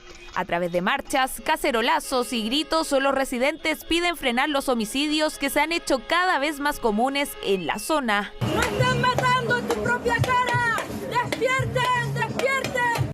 Una de las peticiones se escuchó al parecer en el Ministerio Público. El fiscal nacional Ángel Valencia decidió designar a Raúl Arancibia como persecutor preferente para los homicidios vinculados principalmente al crimen organizado. Es decir, se concentrarán las investigaciones abiertas por este tipo de delitos para dar a los trabajos una sola dirección. Esta decisión del fiscal nacional obedece al problema de criminalidad que estamos afrontando y a la necesidad de tener una dirección única en algunos de estos casos. Es que según datos de la Fiscalía de Tarapacá, hasta fines de enero se registraron 11 homicidios, es decir, cada 2,7 días se están concretando un nuevo asesinato. Alto Hospicio es la comuna con mayor parte de estos hechos en la región. Esperamos que la designación como un fiscal preferente del fiscal Arancibia pueda traer paz y tranquilidad a través de resultados efectivos en las investigaciones. Acá puede haber un nombramiento preferente para la investigación de los homicidios en el último tiempo en nuestra región, pero se requiere un aumento de la dotación de fiscales en la región de Tarapacá. La designación de un fiscal preferente ha tenido aprobación en general. Eso sí, hay parlamentarios de distintas tendencias políticas que han insistido por largo tiempo en otras medidas, como por ejemplo un estado de excepción. No pueden haber aquí ideologías. Estado de excepción para Tarapacá. cuiden a nuestra gente, que puedan vivir en paz. Y creemos que un estado de excepción podía permitir que la colaboración de los militares apoyaran el trabajo de inteligencia que también tienen que hacer las policías locales, sabiendo sobre todo que existe muy poco contingente de policías. Durante el año pasado en el país se registraron 691 homicidios. 40 de ellos se concretaron en Tarapacá, es decir, la región llegó a una tasa de 7,6 asesinatos cada 100.000 habitantes, superando ampliamente el 3,6 registrado a nivel nacional. Espero de que esto vaya acompañado también del aumento de fiscales. Si esto no sucede, vamos a tener estas fiscalías estresadas, los tiempos de resolución de algunas investigaciones, por cierto, van a demorar más plazo. Un problema que genera preocupación. Los homicidios en Tarapacá han ido en evidente aumento en al menos la última década. Entre el 2012 y el 2022 hubo un alza de más de 70 puntos porcentuales en estos delitos. Hablamos de política porque la intención del Partido Socialista fue siempre intentar que el PPD echara pie atrás en su decisión de ir a una lista separada de Apruebo Dignidad. Bueno, el PPD confirmó que se va a mantener en una lista apartado de Apruebo Dignidad. ¿Y qué fue lo que decidió el Partido Socialista? Seguir empujando por una lista de unidad, sin decir explícitamente que van a ir con Apruebo Dignidad. Bueno, Paul Follert explica todos los detalles. Un poco de aire era lo que necesitaban para darse un respiro y bajar la tensión. Y es que el debate en el Partido Socialista no daba tregua. Formar un nuevo pacto electoral con Apruebo Dignidad o mantener su histórica alianza con el PPD era la decisión que debían tomar. Nos han pedido más plazo el PPD al Partido Socialista para poder tener un espacio mayor para poder discutir internamente su posición definitiva. Y por supuesto nosotros se lo concedimos. Por eso nos hicimos la sesión a las 10 de la mañana. La inquietud en el PPD despertaba luego de que en el Partido Socialista avanzara con fuerza la idea de competir junto con Apruebo Dignidad. Un camino que ya había tomado la noche anterior el Partido Liberal. No estamos con esto rediseñando ni las alianzas, ni la política de coaliciones, ni mucho menos. Simplemente estamos buscando maximizar, tener una mayoría posible en la Convención Constitucional. Con 2 partidos menos en el socialismo democrático, el PPD encendió las alarmas y reabrió la idea de avanzar a una lista única. Una posibilidad que inquietó a la DC. Porque tanto el Partido Radical como el Partido por la Democracia han dicho públicamente y privadamente que están comprometidos con 2 listas, y nosotros, que somos un partido serio, conversamos también con otros partidos que también son serios, que cumplen su palabra. Pero ya era tarde. El debate de las listas ya estaba instalado en el PPD. Algunos militantes, entre ellos Guido Girardi, manifestaron su preocupación. Sin los socialistas y sin los liberales, el rendimiento electoral del socialismo democrático se podía ver seriamente afectado el próximo 7 de mayo. Estoy hablando por teléfono. No, pero yo te la paso después, yo te la paso. Completo hermetismo en el PPD. Y mientras eso ocurría, en el Partido Socialista finalmente descartaron la opción y confirmaron la idea de competir en un solo pacto electoral. Nosotros ya hemos tomado la decisión de sumarnos a la lista que hoy día está concentrando la mayor unidad y por lo tanto, como he dicho, junto con el Partido Liberal vamos a estar en esa lista, y también invitamos al Partido Radical, al Partido PPD y a la Democracia Cristiana a sumarse a esa lista. Pero esa aspiración no tuvo efectos. El PPD no cambió de opinión y su mesa directiva aprobó la idea de competir en 2 listas. Junto a eso, confirmaron la candidatura de su presidenta como consejera constitucional. Para nosotros efectivamente fue una sorpresa que el Partido Socialista no siguiera en la lista del socialismo democrático, ya que en muchas ocasiones así lo aseguró. Pero las decisiones partidarias no dependen solo de los aliados, dependen también de las convicciones. Y nosotros seguimos creyendo firmemente que esta postura va a ayudar a conquistar una gran mayoría de chilenos y chilenas. O sea, estoy inscribiendo mis papeles, espero se me acepte la candidatura. Pero lamento que no se haya logrado una lista unitaria. Nosotros hasta último momento vamos a seguir invitando, las puertas siguen abiertas. El fin de semana, si es necesario, para seguir conversando con la DC, con el PPD y con el Partido Radical, y ojalá lo puedan recapacitar. Con la decisión tomada, el Partido Socialista recibió en su sede a sus nuevos compañeros de lista. El PPD, por su parte, insistió en la posibilidad de hacer pactos por omisión, idea que por el momento no tendría el apoyo del oficialismo. Con todo, los dirigentes repiten una frase: hasta el 6 de febrero, día en que termina el plazo para inscribir candidaturas, todo puede pasar. La Contraloría General de la República ordenó al municipio de Santiago suspender la compra de la ex clínica Sierra Bella, la cual pretende ser la primera clínica municipal en el país.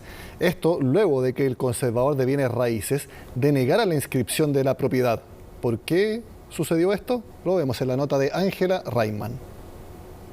Acabamos de aprobar en Consejo Municipal la compra de la ex clínica Sierra Bella, que va a ser la primera clínica municipal de nuestro país. Hace poco más de 2 semanas, y con este video, la alcaldesa Iracy Hasler anunciaba la compra de la ex clínica Sierra Bella para crear la primera clínica municipal del país. Sin embargo, fue el conservador de bienes raíces de Santiago quien denegó la inscripción del inmueble. Y al revisar la escritura, nos dimos cuenta que figuraba el nombre de la alcaldesa, pero no figuraba el número de carnet de la alcaldesa. Y eso es causal de nulidad absoluta en la escritura. Eso fue el primer motivo y el motivo legal de rechazo. Si bien este es el motivo legal, también hubo sugerencias por parte del conservador que llamaban a poner la atención de esta compra. Entre otras, es que el avalúo fiscal de la propiedad es considerablemente más bajo, de los 8.200 millones que la municipalidad planea invertir en la compra. Le informamos que había otros problemas, pero que no eran motivo de rechazo.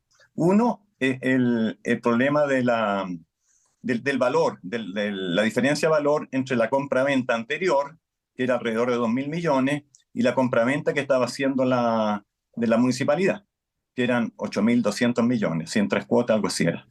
Y bueno, eso es motivo de una lesión enorme que se puede reclamar más adelante. Concejales del municipio de derecha e izquierda mostraron su desconfianza con la inversión que se pretende realizar en la comuna de Santiago. Incluso recurrieron a la Contraloría para solicitar mayor información del proceso y valoraron la decisión por parte del conservador de bienes raíces. Buena medida que va a permitir al órgano fiscalizador realizar la investigación para determinar la legalidad de esta adquisición mientras se ponen a resguardo los recursos fiscales, en este caso 8.000 millones que están comprometidos en esta adquisición. La termina comprando esta sociedad en 2000 y a los pocos meses esta sociedad coloca a través de redes de ventas online por internet en 3.700 millones de pesos. La alcaldesa de Santiago sale a ofrecerle a esta persona 8.200 millones de pesos por esta propiedad. Pero la problemática no quedó solo ahí. La Contraloría General de la República acogió estos reclamos y también se refirió al respecto, solicitando al conservador los antecedentes del rechazo de la inscripción. En el documento publicado por parte de la entidad, instruyen al municipio a abstenerse a ejecutar actuaciones destinadas a materializar la contratación, mientras el organismo contralor no adopte una determinación respecto a la judicialidad de aquella. Falta un centro asistencial, pero igual hay que medirse en lo que se va a gastar. Siendo que está un avalúo de tanto y se cobre otro. Entonces yo pienso que está bien que haya uno, pero que se hagan todas las cosas como corresponden. Hace falta una clínica, pero el problema es que la están comprando muy cara. La municipalidad, por su parte, responderá a los requerimientos para continuar con la compra de la propiedad que pretende ser la primera clínica municipal del país. Daremos cumplimiento a dicho oficio, suspendiendo todo tipo de acción ante el conservador de bienes raíces, a la espera que este organismo resuelva la solicitud que nos ha formulado. Como municipalidad daremos respuesta en tiempo y forma a los requerimientos presentados ante la Contraloría en pos de la transparencia y la probidad de este proceso. Cabe destacar que la compra de la ex clínica Sierra Bella no es una operación que haya sido cancelada, sino que únicamente y de momento está suspendida la respuesta que entregue el municipio de Santiago a las solicitudes del conservador y la Contraloría. Volvemos a la política porque en Chile Vamos trabajan intensamente para lograr cerrar todos los candidatos a los consejeros constitucionales. Hay algunos que están más o menos claros y en Republicanos y el Partido de la Gente también presentaron durante las últimas horas algunos nombres. María Luisa Carrión tiene los detalles. ¿Algún nombre que no conozcamos que nos pueda adelantar? muchos que no conozcan, pero no les puedo adelantar. Pero hay algunos que sí conocemos que ya han estado en la palestra y que por ahora están dentro de los candidatos para ser consejeros constitucionales. Por la región metropolitana, Renovación Nacional llevaría a Carlos Siri, el dueño de la ex fuente alemana. Dice que de ser electo no dejará su puesto en su emblemático restaurante y verá la forma de compatibilizar ambos trabajos. Dice que tiene un punto para poner sobre la mesa en el nuevo proceso que inicia.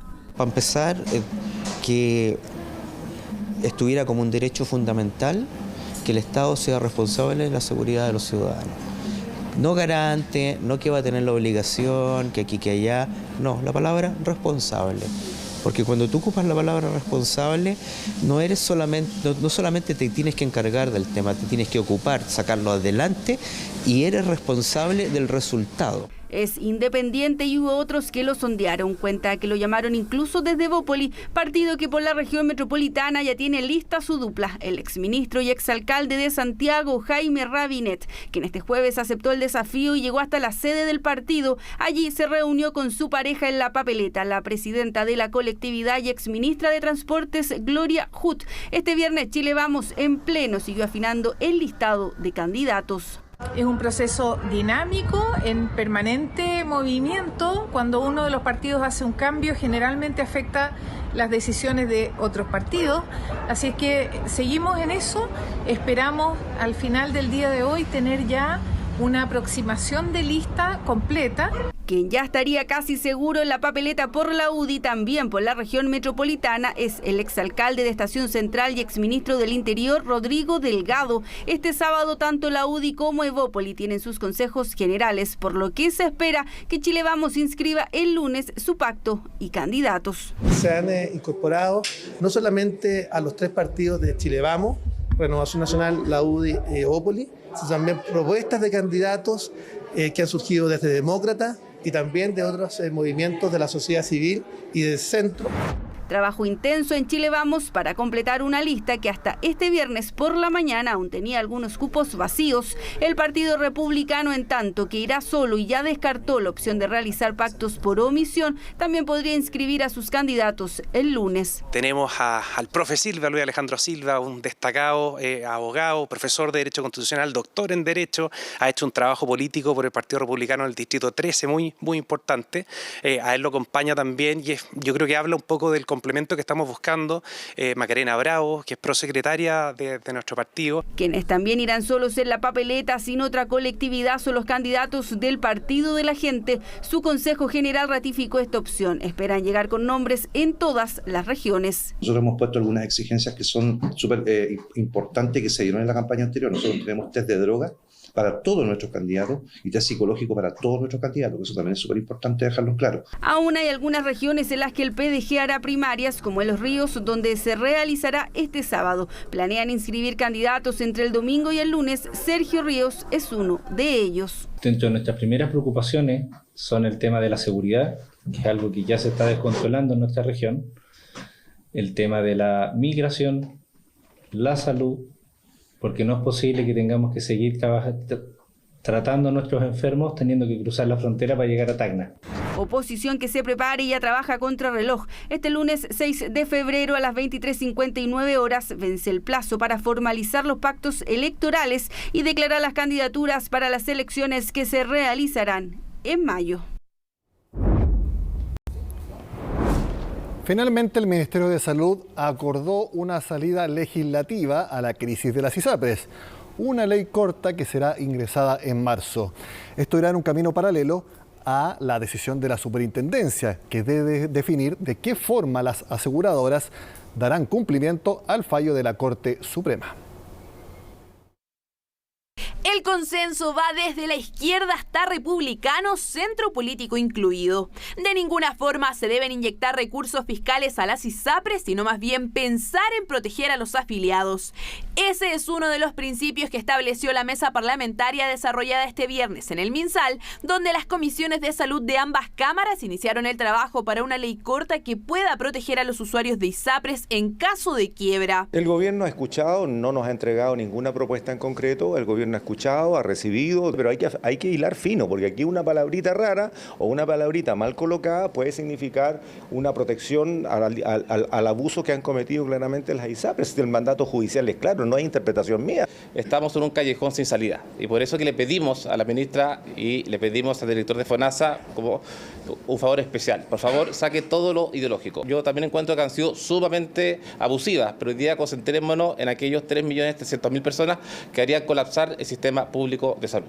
Durante febrero, los asesores legislativos del Ministerio y los parlamentarios trabajarán afinando detalles para la propuesta que debe estar lista para ser ingresada en marzo, pero será tramitada y despachada antes de que se publique el instructivo de la superintendencia. Oficialismo y oposición son conscientes de la urgencia que tiene este problema, no solo por el riesgo de insolvencia que advierten las ISAPRES, sino porque además se ven afectados prestadores, médicos y potencialmente el sistema público. Acá hay disposición, por supuesto. Además hay sentido de urgencia. Tenemos que velar por los 3 millones de chilenos, particularmente los sectores medios, que están haciendo un tremendo esfuerzo para cotizar en las ISAPRES. Es utópico pensar de que una reforma que diga relación con que eventualmente puedan llegar personas del seguro privado al seguro público no tenga un impacto financiero. Yo creo que necesitamos de todas maneras que haya una persona en el Ministerio de Hacienda. Los legisladores coinciden en que el fallo de la Corte Suprema debe cumplirse a cabalidad, pero mientras eso ocurre hay que darle seguridad a los 3.079.000 afiliados al seguro privado. De momento, la discusión no se trata de preservar o no el modelo, sino de darle estabilidad suficiente para que puedan continuar operando en lo que se define el mecanismo de aplicación de la tabla de factores. Yo creo que eso tiene que ser una discusión posterior y que el día de hoy tenemos que concentrarnos en dar tranquilidad, resguardar a esos más de 3 millones de afiliados y, por cierto, estabilizar el sistema para que éste no entre en una insolvencia o eventualmente quiebra a un corto andar. Sin embargo, a pesar de los puntos en común en el tema, las diferencias están marcadas por la profundidad del fortalecimiento al seguro público. En ese sentido, uno de los puntos claves para algunos parlamentarios son la libertad de elección y la cantidad de pacientes que pasen de un sistema al otro. Y por tanto van a contar con nosotros, pero en la medida que se garantice la libertad de elección de las personas. Aquí se trata de ir en ayuda a chilenos y chilenas que hoy día están en la incerteza, en la incertidumbre. Todo esto mientras las aseguradoras han reiterado la advertencia de la quiebra y sus consecuencias. Si eventualmente no se logra el equilibrio, las ISAPRES no van a poder seguir funcionando. Y si no puede seguir funcionando la ISAPRE, menos se va a cumplir con ninguna devolución. En el gobierno por ahora confían en las instancias que han propuesto y el trabajo que pueda emanar de ellas. La respuesta, dicen, se la deben a los usuarios y no a las ISAPRES, y su foco está puesto en FONASA. El único color político que tiene que estar sobre la mesa es resguardar a los usuarios de la ISAPRE, sus prestaciones, es el objetivo centralísimo en todo lo que se determine. De momento queda pendiente saber qué ocurrirá con el precio base de los planes, que es una de las alternativas que se barajan para darle viabilidad económica al sistema. Esto, en todo caso, iría por un camino paralelo a la ley corta.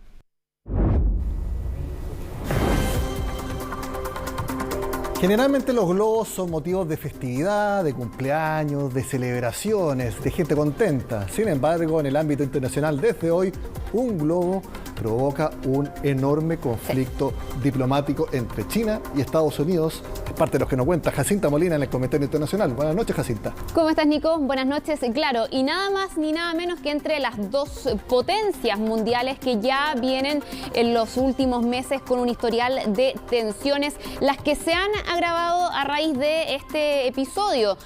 Recordemos que ya ayer confirmaba el Pentágono la detección de este supuesto globo espía de China, que dicen desde Beijing, reconocen que es de su propiedad, pero dicen que no tiene fines militares, sino que investigativos principalmente. Pero esto ya generó la primera reacción de molestia de los Estados Unidos. ¿Cuál fue esa? Que el secretario de Estado de ese país, Antony Blinken, pospusiera un viaje muy esperado que comenzaba precisamente este fin de semana a Beijing, el primero que iba a tener una persona en su cargo desde el año 2018 y que iba a llevar llevar a desarrollar lo que se conversó en esta cumbre que revisábamos el año pasado entre Joe Biden y Xi Jinping en medio del G20. Bueno, todo eso quedó prácticamente en nada con esta determinación a raíz de este globo. Vamos a ver todo lo que ha acontecido en las últimas horas en el siguiente informe de Francisca Cárdenas. We got this weird thing of this thing is weird. Okay, that thing is not the moon. The moon is right there.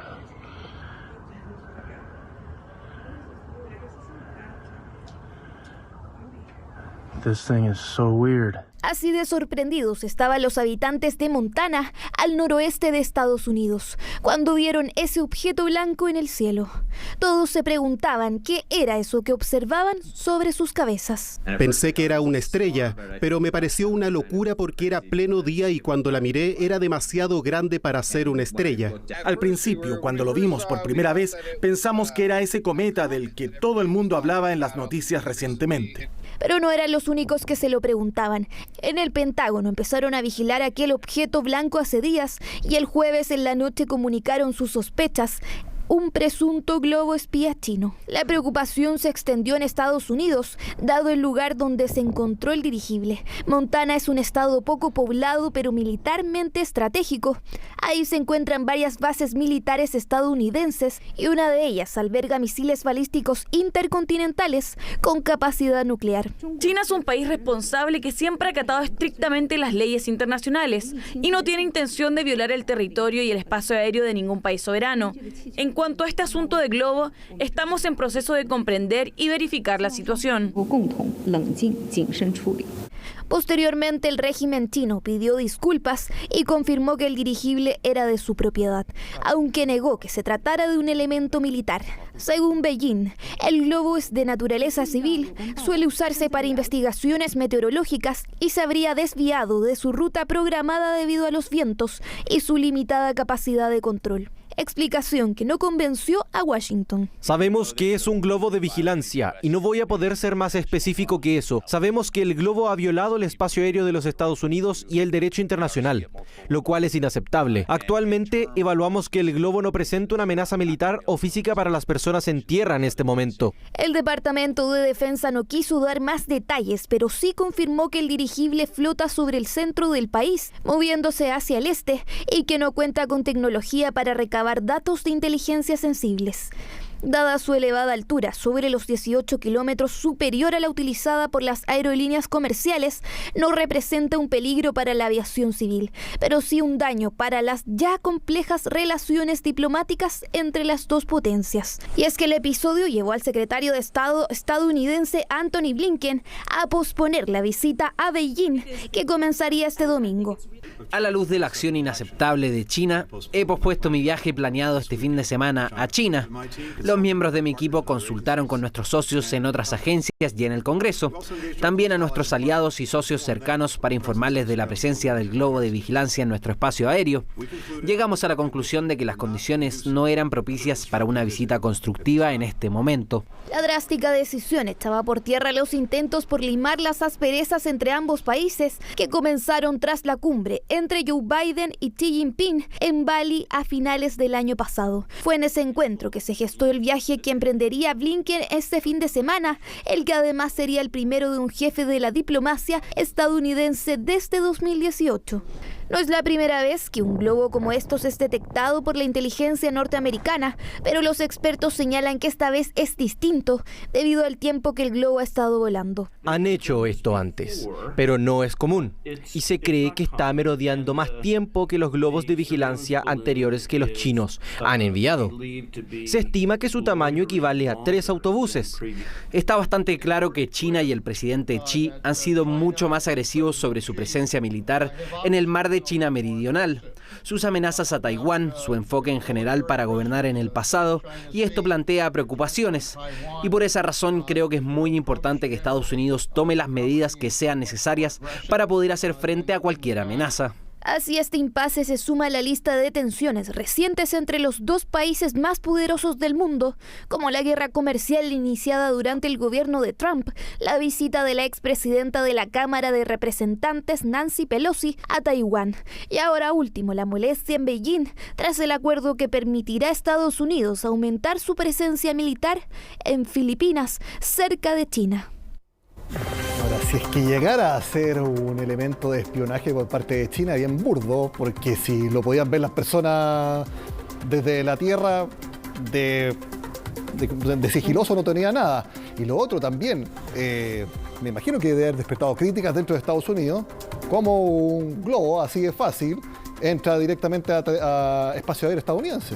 Exactamente, parte también de las repercusiones que ha tenido todo esto, que genera a esta hora preocupación también en los Estados Unidos, porque no olvidemos que sigue su trayectoria, sigue ya hacia el este, sobrevolando ahora la zona central de Estados Unidos. Vamos a cambiar de tema para actualizar y profundizar algo que ya adelantábamos el día de ayer. Tiene que ver primero con estas fuertes declaraciones del actual presidente de Brasil, Luis Ignacio Lula da Silva, contra su antecesor, Jair Bolsonaro, a quien acusó ya directamente de haber preparado un intento de golpe de Estado, y lo decíamos, todo esto en medio de esta revelación que hace un senador que lo involucra en un encuentro donde se habría comentado un plan en esa línea. Bueno, durante esta jornada, el día de hoy, hubo reacciones, por ejemplo, por parte del Poder Judicial, que ya anunció el inicio de una investigación contra este parlamentario en medio de todo el revuelo que esto ha generado en Brasil. Vamos a revisar, de hecho, lo que ha acontecido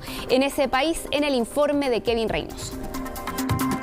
Hace más de un mes que Jair Bolsonaro dejó la presidencia de Brasil, pero su nombre sigue presente en la política de su país y causando nuevas polémicas. Este jueves fue su sucesor quien apuntó directamente a él tras los ataques antidemocráticos del 8 de enero pasado. En una entrevista con el canal de televisión Red TV, el presidente Lula da Silva acusó al ultraderechista de haber preparado un golpe de Estado. E esse cidadão preparou o golpe. Hoje eu tenho consciência e vou dizer aqui alto e bom som, esse cidadão preparou o golpe. Lula se refiere a un supuesto plan que se habría preparado para el día de su asunción, pero que no habría sido ejecutado. Queriam fazer aquela bagunça no dia 1º de janeiro, mas eles perceberam que não estava porque tinha muita polícia e tinha muita gente na rua. Eu tenho certeza que o Bolsonaro participou ativamente disso e ainda está tentando participar. La acusación del mandatario contra su antecesor llegó en un día negro para Bolsonaro, pues ya más temprano otro escándalo que incluía su nombre copaba los titulares de todos los medios en Brasil. La mañana del jueves, Marcos Doval, un antiguo aliado y senador de Bolsonaro, convocó a una conferencia de prensa en la que relató un supuesto plan golpista que se habría conversado ante la presencia del expresidente. En la cita, un exdiputado y exasesor del ultraderechista le habría propuesto a Doval reunirse con el presidente de la Corte Suprema, Alexandre de Moraes, y en secreto grabar la conversación.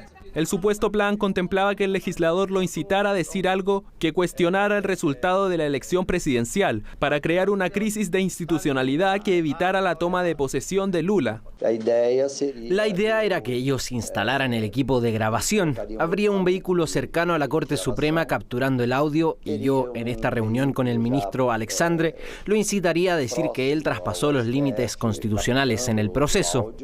Y yo inmediatamente dije que no haría eso. Le dije, mire, presidente y Daniel, eso es ilegal. Para hacer esa grabación deben tener autorización del juez. Según esa versión, Bolsonaro se habría mantenido en silencio, sin oponerse al plan. El parlamentario también aseguró que habría advertido del plan al presidente de la Corte, quien este viernes reconoció el encuentro. Le dije al senador que si me reafirmaba eso y lo ponía por escrito, yo de inmediato le tomaba declaración. Él me dijo que eso era un asunto de inteligencia y que lamentablemente no podía confirmarlo. Así que me levanté, me despedí y le agradecí que viniera, porque lo que no es oficial para mí no existe. Ese intento de hacer que una operación así funcionara demuestra exactamente el ridículo al cual se llegó en el intento de golpe de Estado en Brasil. Desde la primera vez que comentó el supuesto encuentro hasta las diversas entrevistas que ha dado al respecto, Marcos Doval ha cambiado al menos 4 veces su versión de los hechos, pero de todos modos, sus palabras provocaron un verdadero escándalo político en Brasil. Nunca supe de este episodio. Esto nunca se ha discutido en ninguna reunión en la que yo haya participado. Veo que hay cierta confusión y cierto intento de tensar la cuerda en los asuntos que involucran al expresidente Bolsonaro. Queremos que el Poder Judicial juegue dentro de las 4 líneas de la Constitución. Si el senador Marcos Doval consigue de alguna forma elementos que comprueben esas conversaciones, es muy grave. Eso agrava bastante la situación de Bolsonaro y consolida que los hechos del 8 de enero fueron un intento de golpe, y lo del borrador valida todo. Y es por esto último que el senador debió declarar ante la policía, en el marco de la investigación por los ataques a las sedes de los 3 poderes del Estado en Brasilia. Por esta causa ya se detuvo al exministro de Bolsonaro y ex encargado de la seguridad de Brasilia, Anderson Torres, en cuya residencia se encontró el borrador de un decreto para intervenir el Tribunal Electoral y revertir el resultado de la elección. A kilómetros de distancia, en Estados Unidos, Jair Bolsonaro se enteraba del revuelo en Brasil. De acuerdo a CNN Brasil, el exmandatario analizó los alcances de la acusación con aliados, a los que habría comentado que guardó silencio para evitar la molestia de su entonces asesor y que consideró el plan como una locura. En tanto, esta tarde la Corte Suprema decidió abrir una investigación contra Marcos Doval ante las distintas versiones que ha entregado. Entonces, lo que está aconteciendo en Brasil, mientras lo decía el informe de Kevin, Bolsonaro sigue en los Estados Unidos, incluso buscando ya extender su permanencia en ese país. Tuvo una actividad el día de hoy con seguidores, no hizo mención, por cierto, a esta situación en su país. Jacinta Molina, muchas gracias por estar con nosotros. Buenas noches. Buenas noches. Hacemos la pausa en CNN Prime. Ya volvemos con más informaciones, comentario deportivo, malas noticias para los cruzados. Las conocemos al regreso.